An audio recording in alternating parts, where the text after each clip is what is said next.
안녕하세요. 손쌤의 역사교실 9번째 시간입니다. 자, 9번째 시간으로 가면서 이제 거의 1단원이 마무리되어 가고 있는데, 오늘은 이제 삼국의 경제 그리고 남북국의 경제 모습을 살펴보면서, 우리 지난 시간까지는 발해까지 살펴보면서 각 국가들이 어떻게 성장하고 얼마나 발전하고 그리고 어떻게 혼란스러워졌는지를 살펴봤습니다. 그렇다면 이번 시간에는 삼국과 남북국의 경제 모습을 살펴보면서 어떻게 먹고 살았는지, 어떤 특징들이 있는지 한번 살펴보도록 합시다. 자, 오늘의 해시태그 먼저 볼게요. 오늘 해시태그 보면은 노급, 관료전이 나와 있습니다. 그리고 울산항이라는 것도 나와 있네요. 자, 이걸 통해서 과연 삼국시대 그리고 남국에서는 어떠한 경제생활을 했는지 한번 보도록 하시죠. 자, 그림 보면은 월급 통장 나와 있죠? 그렇습니다. 요즘에 대한민국 또는 요즘 삶을 살고 있는 대한민국에서는 월급이 들어오면 여기저기 퍼가는 게 많다고 하네요. 그걸 풍자한 만화예요. 그렇다면은 이 월급 개념과 다르게 과연 삼국의 월급 개념은 어땠을까요? 한번 살펴봅시다. 자, 첫 번째 삼국의 경제부터 보도록 할게요. 자, 첫 번째 보시면은 바로 귀족 중심의 경제 생활이라고 되어 있습니다. 자, 국왕은 왕토 사상이라는 것을 갖고 있었어요. 즉, 나라 안의 땅은 다 누구 땅? 왕의 땅이라고 얘기하면서 이 왕토 사상을 바탕으로 조세도 수취하고 관리들에게 토지를 지급을 했대요. 땅을 나누어 줬대요. 자, 하지만 실제로는 개인 소유지도 있었다라는 거 여러분 기억해 주시고, 그러니까 나라가 전체로 왕 땅인데 그럼에도 불구하고 개인의 재산, 사유재산 같은 것들은 다 있었다라는 거 기억해 주세요. 자, 귀족은요, 귀족이기 때문에 받는 게 바로 노급 그리고 시급 등의 토지들이 있었습니다. 이걸 지급받았대요. 근데 이 노급이랑 시급이라는 개념을 조금 설명을 해줘야 될 것 같은데요. 자, 이 노급과 시급에서는, 노급과 시급을 보면은요, 땅을 줘요. 땅을 자체를 주는 건 아니고요. 그 땅에서 얻을 수 있는 세금, 조세, 그리고 땅에서 농사 짓는 사람들의 노동력, 요것들을 수취하기 위한 그런 땅을 줬다라는 겁니다. 땅 자체를 주는 건 아니에요. 개인의 사유지가 있었어요. 하지만 왜냐하면 돈을 줄 수가 없으니까, 월급을 줄 수가 없으니까 땅을 주는데 그 땅에서 얻을 수 있는 조세 수입, 그리고 그 땅에서 얻을 수 있는 노동력, 그것들을 가져갈 수 있는 일종의 권리를 준 거예요. 그렇기 때문에 땅을 줬다라는 개념과는 조금 다르다라는 거 여러분이 해주시면 좋겠고요. 물론 귀족들도 사유지와 노비가 있었다라는 거 기억해 주고요.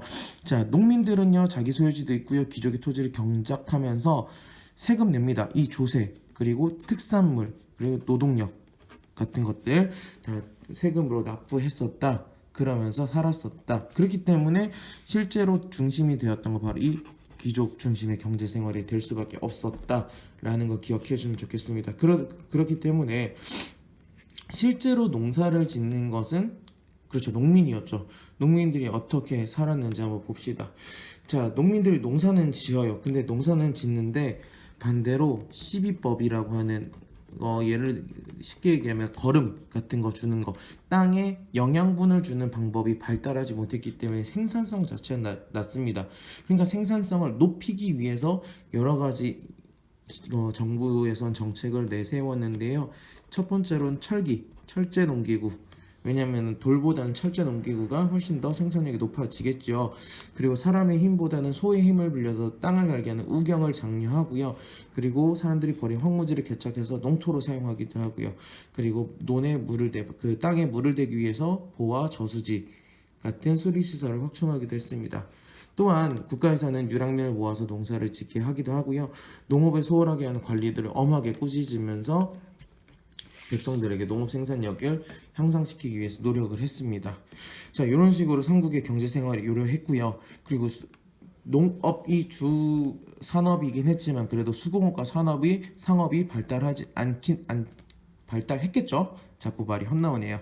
자, 수공업 같은 경우에는 사람들이 필요해서 만들다기보다는 주로 관청에서 필요한 수공업 생산을 담당하는 관청에서 또는 국가에서 관청이라고 하기보다 여기 관청이 있으니까 국가라고 고칩시다. 국가에서 수공업 생산을 담당하는 관청을 두고 장인을 소속시켜서, 장인이라는 만드는 사람이죠. 소속시켜서 국가나 왕실에 필요한 물품을 직접 생산하게 했습니다. 생산 및 관리까지 했다는 거죠.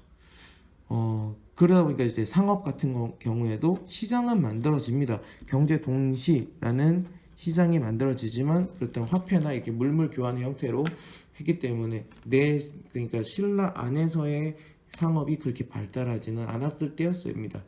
그리고 이제 물건을 얻기 위해서는 국제무역의 형태로 많이 했는데요. 주로 이제 4세기 이후 주로 공적인 무역을 통해서 무역이 발달합니다. 뭐 중국과 고구려, 고구려는 이제 중국이나 북방민족, 그러니까 주변에 붙어 있는 주변 국가들과 많이 했죠. 신라 같은 경우, 백제도 마찬가지고요. 신라 같은 경우에는 초기에는 간접적인 교류를 했어요. 백제와 고구려를 통해서. 하지만 6세기에 한강, 그렇죠. 진흥왕 때 성왕과 함께 한강을 차지했었는데 성왕을 배신하고 한강 전체를 차지했었다라고 기억했죠. 그러면서 한강 차지하면서 중국과 직접 교류하기 시작했다라고 보면 좋겠습니다. 여기 보시면은 이 지도를 통해서 무엇을 수입을 했고 무엇을 수출했는지를 기억을 해주시면 좋겠습니다. 그렇다면 통일 이후에는 어땠을까? 통일 이후에는 어땠을지 한번 살펴보죠. 자, 토지 제도가 변합니다. 아까 여기 보시면 노급과 시급을 준다고 했는데 신문학 때 들어서는요, 노급 시급이 아니라 실제로 일하는 관료들에게 줍니다. 관료전을 지급을 합니다. 근데 이 관료전의 특징은 조세만 수취합니다. 노동력 수취하지 않습니다. 그리고 실제로 관료들에게만 주기 때문에 귀족들에게 억압을 하는, 우리 신라 중대의 특징 보시면은 우리 왕권이 강화하면서 귀족의 권한이 약화됐다라고 얘기했잖아요. 그런 것처럼 관료전을 지급하고요. 그 귀족들에게 줬던 노급을 폐지시킵니다. 그러면서 왕권이 강화됐다는 거. 여기 보시면은 귀족 세력을 견제하기 위한 의도가 있었다라는 거 기억해 주셔야 되겠죠. 그리고 성덕왕에 이르러서는요, 백성에게 정전이라는 개념의 땅을 지급을 합니다. 백성들에게 일일이 정전을 지급을 함으로 인해서 백성들에게 국가의 지배력을 강화시키고 조세 수치를 좀 더 안정화시키려는 의도가 있었다라는 거 기억해 주시면 좋겠습니다. 자, 그러면서 수치라는 건 조세를 걷어들이는 제도를 이야기를 하는데요. 그 조세를 걷어들이려면 뭔가 증거가 있어야겠죠. 그래서 통일신라 때는요, 그 증거를 조사를 하기 위해서 민정 문서라는 문서를 만들어서요, 이것을 기반으로 조세, 그리고 곡물, 그리고 역을 각각 부과했었습니다. 네, 그거 기억해 주시면 좋겠고요. 자, 다음 페이지 넘어가 볼게요. 자, 그럼 민정문서가 뭐냐? 매년 촌락의 변동사항을 조사해서 3년마다 작성을 하게 되는 겁니다. 왜냐면 이런 것들을 통해서 이제 민정문서 같은 것들을 통해서 알 수 있는 거, 왜냐하면은 인구도 조사하고요, 그 다음에 토지도 조사하고요, 그 다음에 심지어는요 나무도 조사하고요, 그리고 가축도 조사하고요, 등등등을 조사합니다. 이걸 통해서 이 노동력, 그리고 마을이 갖고 있는 이 변동사항을 가지고 조세를 수취하도록, 그러니까 말 그대로 세금 고지서를 내주는 거겠죠.